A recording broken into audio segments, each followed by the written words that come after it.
내가 전심으로 주께 감사하며 신들 앞에서 주께 찬송하리이다. 내가 주의 성전을 향하여 예배하며 주의 인자하심과 성실하심으로 말미암아 주의 이름에 감사하오리니 이는 주께서 주의 말씀을 주의 모든 이름보다 높게 하셨습니다. 내가 간구하는 날에 주께서 응답하시고 내 영혼에 힘을 주어 나를 강하게 하셨나이다. 여호와여, 세상의 모든 왕들이 주께 감사할 것은 그들이 주의 입의 말씀을 들음이오며 그들이 여호와의 도를 노래할 것은 여호와의 영광이 크심이니이다. 여호와께서는 높이 계셔도 낮은 자를 굽어 살피시며 멀리서도 교만한 자를 아심이니이다. 내가 환난 중에 다닐지라도 주께서 나를 살아나게 하시고 주의 손을 펴사 내 원수들의 분노를 막으시며 주의 오른손이 나를 구원하시리이다.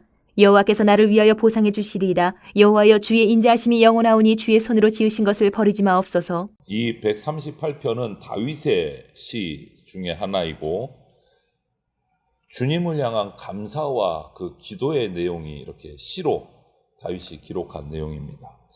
다윗, 우리가 너무나 잘 아는 성경의 인물이죠. 다윗의 일생을 성경에서 이렇게 쭉 살펴보면 하나님의 극적인 도우심, 그런 은혜를 참 많이 체험한 인물입니다.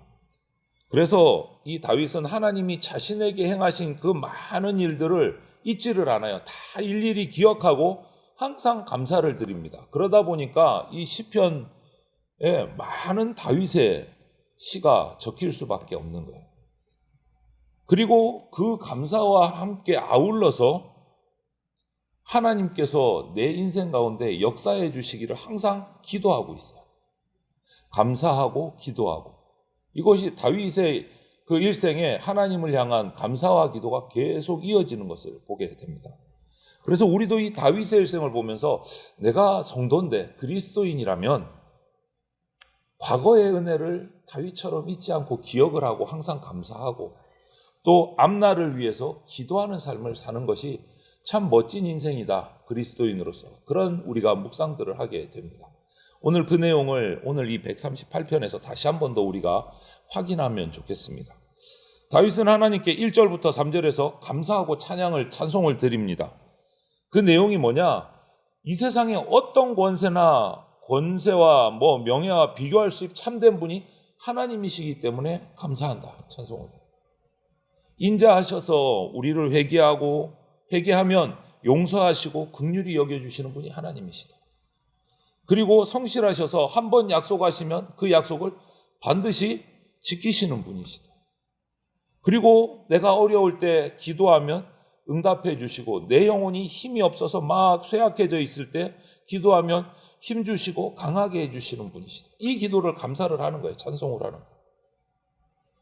이런 구체적인 이유를 하나하나 들면서 감사한다, 다윗은.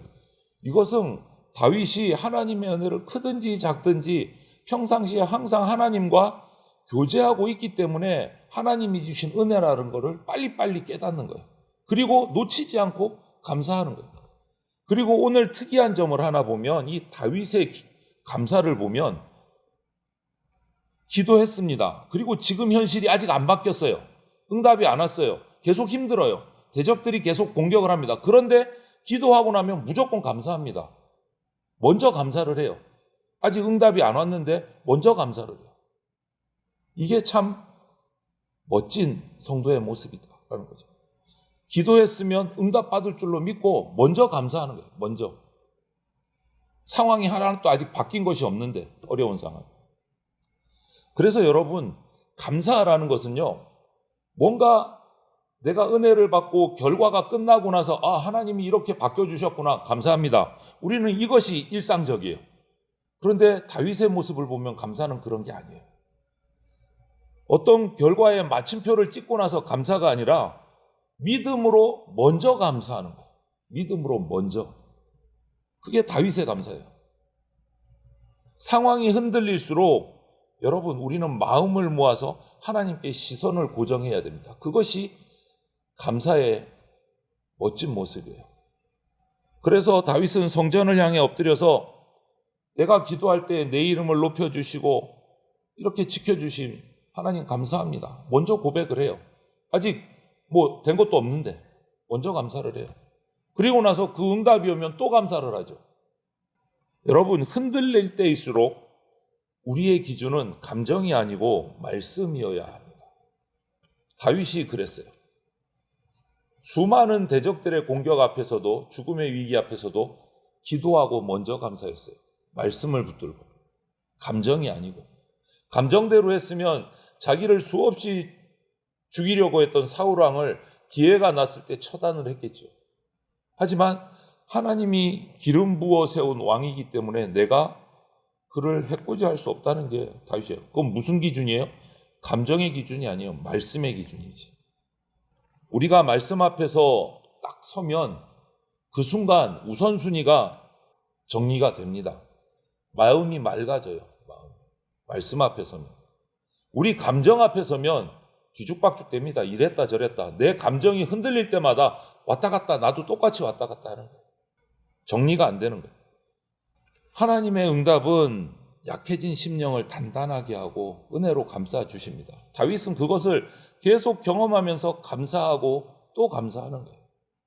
우리도 이처럼 구체적인 다윗처럼 이 경험한 은혜의 내용들을 기억하고 또 어려움 가운데서 기도했을 때 먼저 감사하는 삶을 우리가 살 수 있어야 되겠다.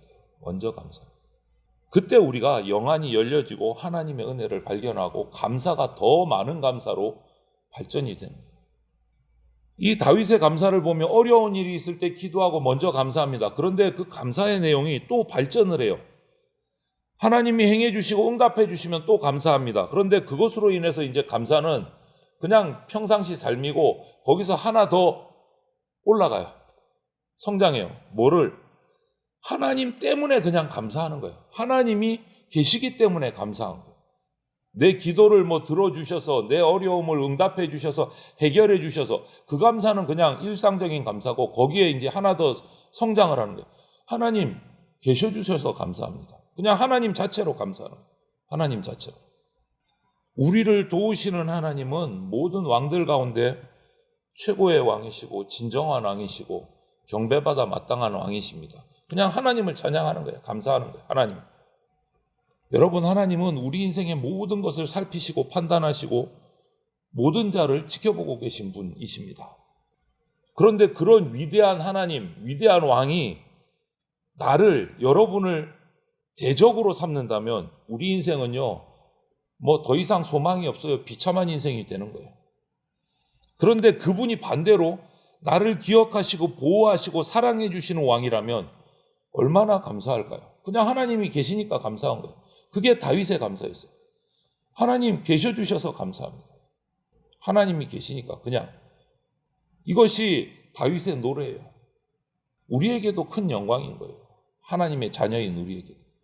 세상의 눈으로 보면 이 돌아가는 세상이 사탄에게 쥐어잡혀서 그냥 잔인한 폭풍처럼 사탄이 흔들리는 대로 부패하고 썩어가는 것 같지만, 하지만 믿음의 눈으로 바라보면 위대하신 하나님이 그것조차도 다 살피시고 큰 틀 가운데, 구원의 계획 가운데 지금 지나가고 있다라는 것을 우리가 볼 수 있게 되는 거예요.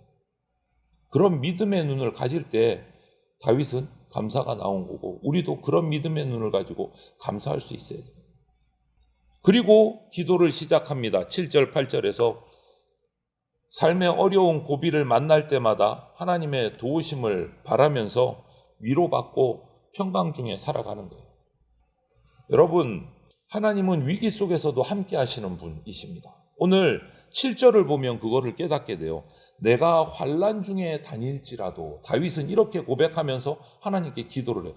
환난 중에 다닐지라도, 환난이 끊어진 게 아니에요. 계속 환난이 있어요. 그렇게 감사하고 찬양하고 기도하는데 환난은 계속 있다는 거예요. 내가 환난 중에 다녀요. 평안 중에 거하는 게 아니에요. 환난 중에 다닐지라도, 계속 환난은 있어요. 상황은 안 바뀌어.